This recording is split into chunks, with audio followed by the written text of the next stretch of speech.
आज की वीडियो में हम बात करेंगे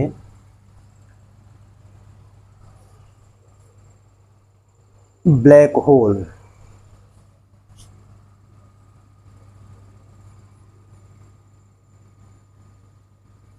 या कृष्ण विवर।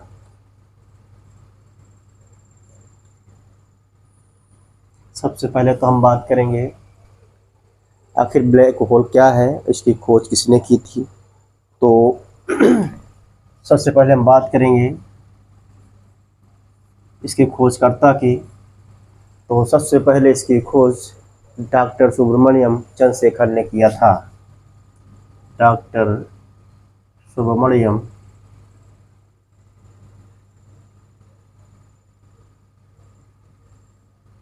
चंद्रशेखर ने किया था।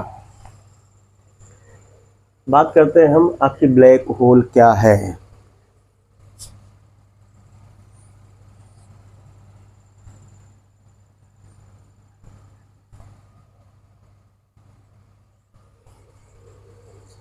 ब्लैक होल हमारा जो है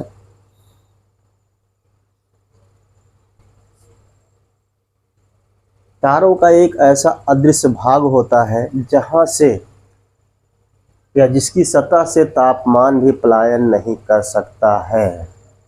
कहने का मतलब ये होता है यह संकुचित अदृश्य तारा होता है।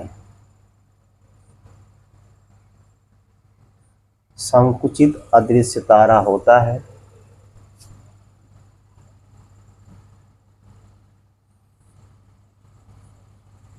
जिसके केंद्र में जिनके केंद्र में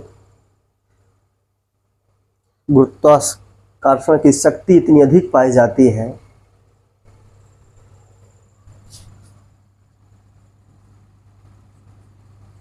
गुरुत्वाकर्षण की शक्ति इतना अधिक पाई जाती है कि यहाँ से तापमान भी या प्रकाश भी पलायन नहीं कर सकता है।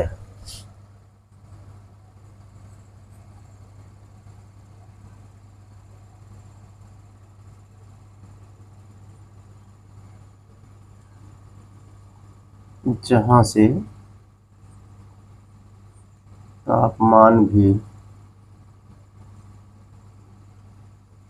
पलायन नहीं हो सकता है।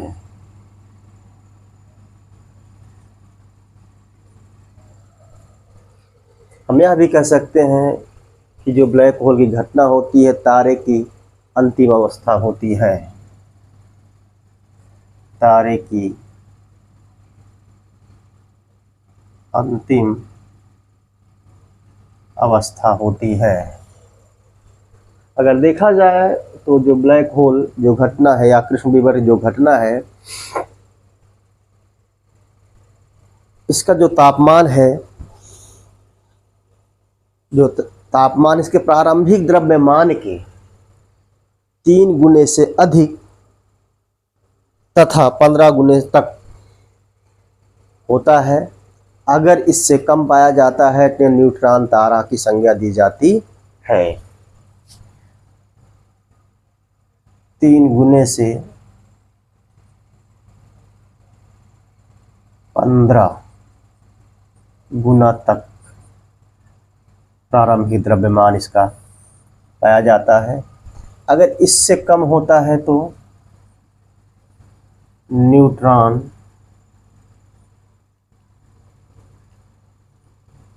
तारे की संज्ञा दी जाती है।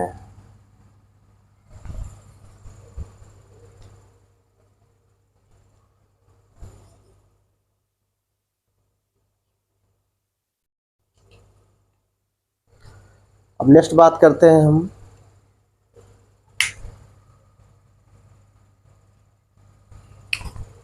ध्रुव तारे की।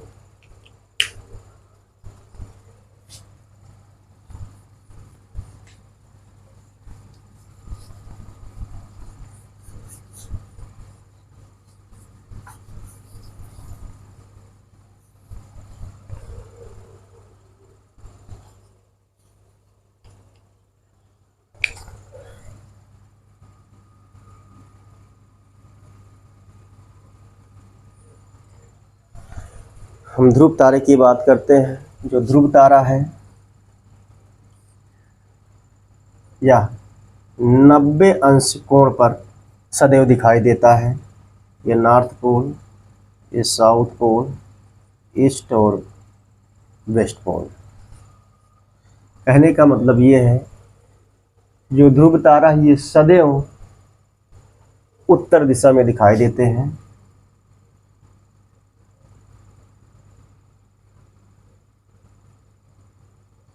सदैव उत्तर दिशा में दिखाई देते हैं क्योंकि जो विषुवत रेखा है या पृथ्वी मंडल की बात कर लें, यहाँ पे देखने पर हमें ये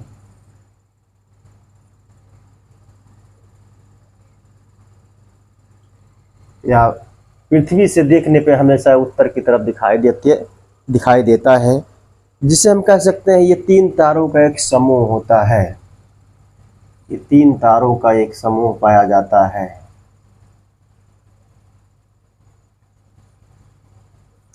3 तारों का एक समूह होता है।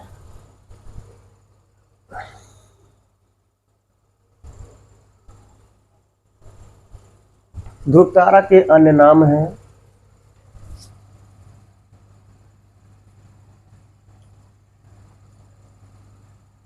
पोलर ए, पोलर बी, पोलर सी, जिसमें से पोलर ए को नंगी आंखों से देखा जा सकता है। नंगी आंखों से देखा जा सकता है।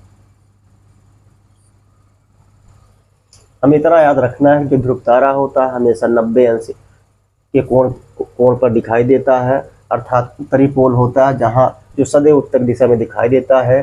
जो 3 तारों का एक समूह पाया जाता है और इसके 3 नाम है पोलर ए, पोलर बी, पोलर सी, जिसमें से पोलर ए को नंगी आंखों से देखा जा सकता है।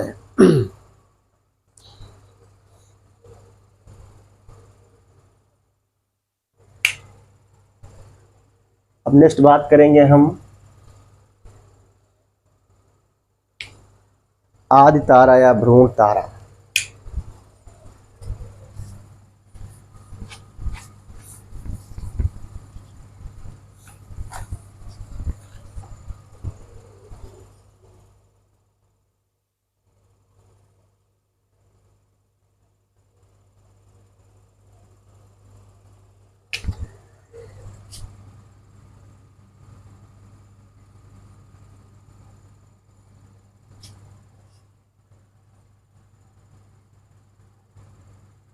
आदि तारा या इमरी स्टार। हम बात करेंगे आदि तारा क्यों कहा जाता है, क्योंकि जब हाइड्रोजन का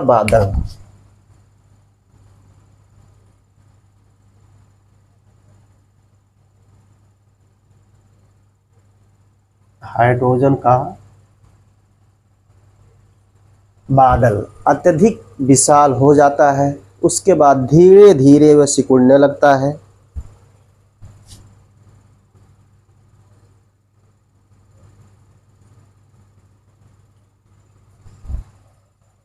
अधिक बड़ा या विशाल होता है तो उसके बाद गुरुत्वाकर्षण के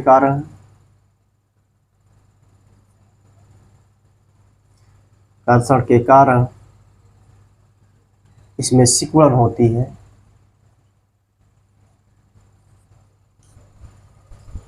जो आदि तारा के रूप में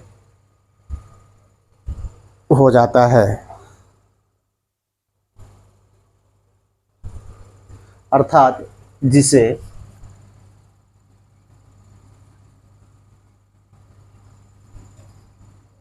इमरी तारा कहा जाता है। नेक्स्ट हम बात करेंगे न्यूट्रॉन तारे की।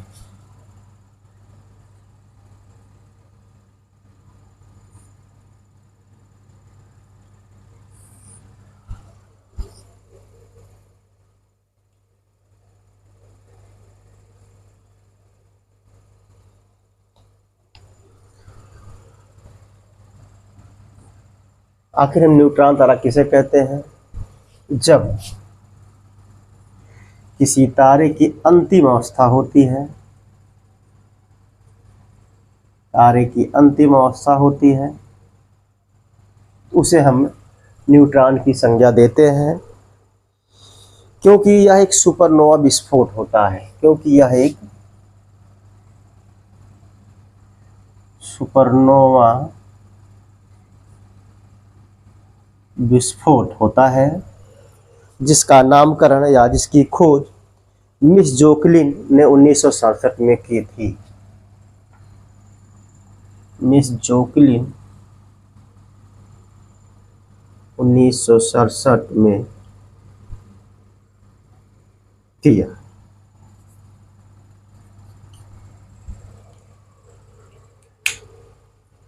एक बार हम इसको रिपीट करते हैं। आदि तारा, जिसे इंग्लिश में एम्बरी स्टार कहते हैं, जो हाइड्रोजन का बहुत बड़ा बादलों का एक बड़ा विशालकाय गैसों का समूह होता है, अर्थात बादल होता है जो गुरुत्वाकर्षण के कारण सिकुड़ने लगता है। सिकुड़न अधिक होने से अधिक छोटे आकार में होता है, जिसे हम इम्बरी तारा कहते हैं। उसके बाद न्यूट्रॉन तारा की बात आती है। जो न्यूट्रॉन तारा होता है वो तारे की अंतिम अवस्था होती है, जिसे हम सुपरनोवा विस्फोट भी कहते हैं, जिसकी खोज मिस जोकलिन 1967 में किया था।